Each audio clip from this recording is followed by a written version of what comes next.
ഞാൻ വീഡിയോ എടുക്കാൻ പോയിട്ടോ. തിരിഞ്ഞു നടക്കുക. കേക്കണ്ടേ അപ്പൊ നിനക്ക് എന്റെ പാട്ട്? നിനക്ക് എന്റെ പാട്ട് കേക്കണ്ടേ അപ്പൊ? പാടിക്കേ. രാസാത്തി പാടിക്കോ.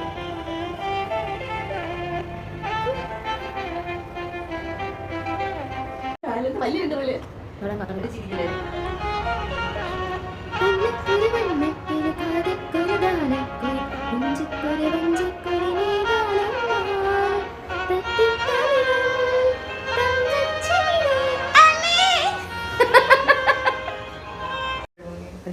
പ്രശ്നം മുടി അയച്ചു കിടക്കുന്നതുകൊണ്ടാണെങ്കിലും ഇനിയിപ്പോൾ കെട്ടി വെച്ചൊന്ന് ട്രൈ. Okay, next out. നിലവിൽ ശബ്ദം കേൾക്കുമ്പോൾ ആരും പേടിക്കേണ്ട. അത് ഇവിടെ നിന്ന് തന്നെ പാട്ട് തെറ്റുമ്പോൾ വരുന്ന ഒരു പ്രത്യേക സംഗീതമാണത്.